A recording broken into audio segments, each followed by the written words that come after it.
Welcome, CNG 125-500, to our last full week together.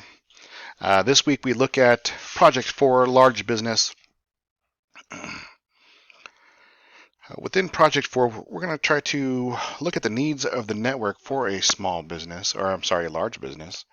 And we're going to make some security calls while looking at traffic and protocols. And we'll find the solution by using a network hardware solution or network software solution. So we'll kind of dig into that just a little bit later. Um, a large business probably relies on VoIP, probably relies on not only voice but video. Conferencing is probably taking place at many different sites, or maybe many different people in one building are conferencing together through these voice calls. Our laptops deployed for remote work. Is there a specific protocol that you use for this remote work um, to get secure? Are you VPNing to one location? Are you creating a VPN to the cloud server? Try to dissect this project here in a really organizational type viewpoint. Is there a cloud network? Does your company track network traffic?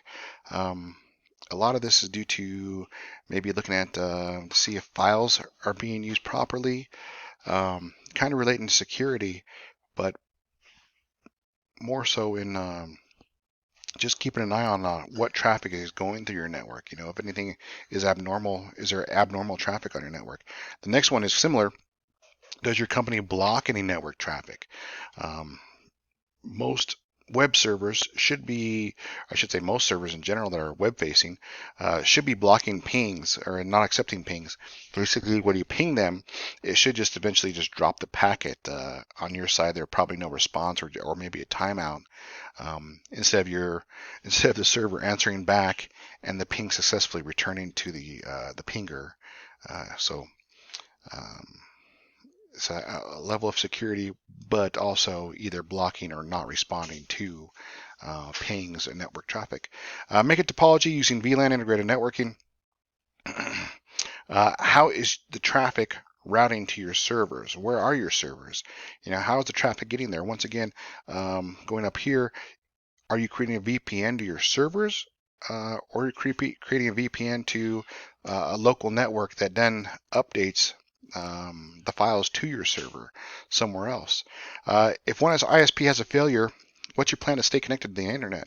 Having two ISPs at this point, since you're a large business, it's not so much out of the loop, but maybe a thought, because there are outages. Comcast, CenturyLink, Warner Brothers, they all have outages at some point.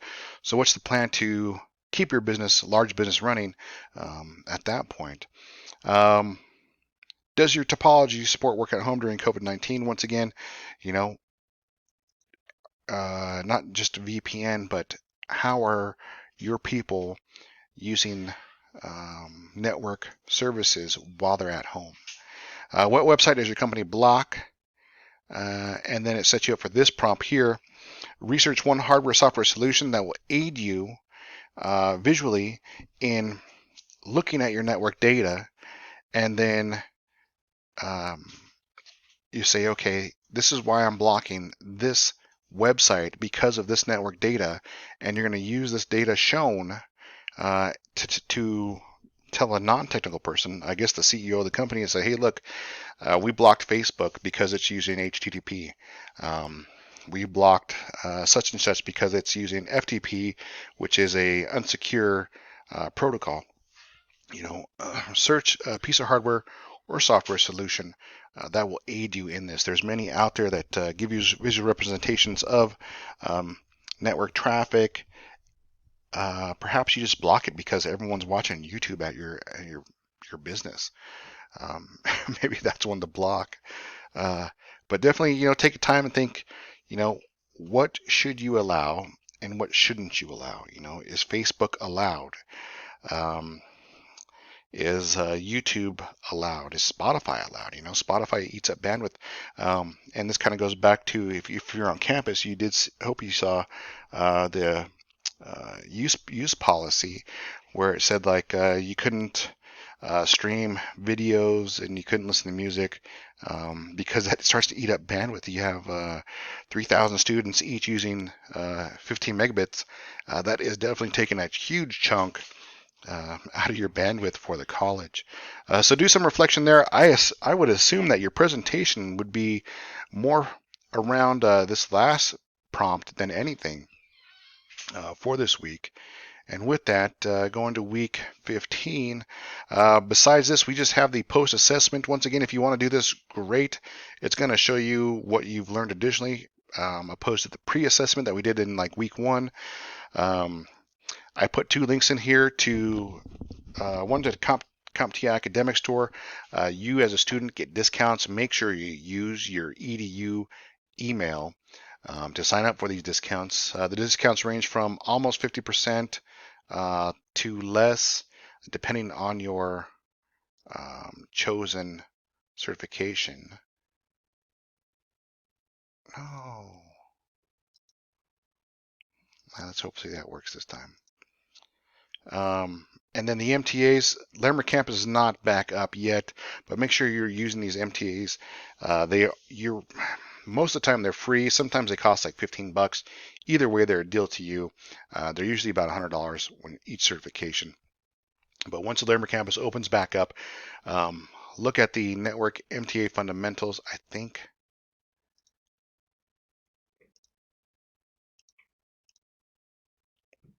okay, so this is just for the voucher, $127 just for the voucher. Like I said again, it's either $15 or free at the Larimer campus. So make sure you're getting in there and taking these tests once it's open.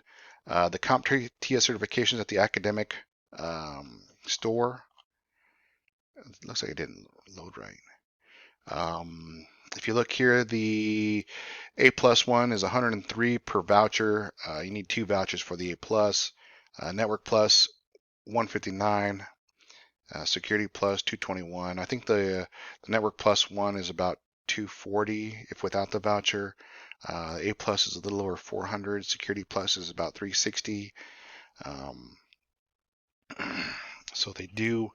It's a good discount to use your student email for these. And with that, I think that's it for this week. There's no finals since we've been doing projects.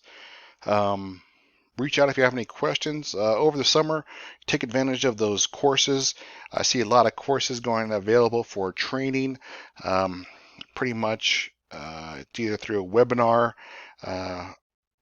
that you jump into, you get a little certification for completing the webinar, or I should say a little certificate for completing the webinar.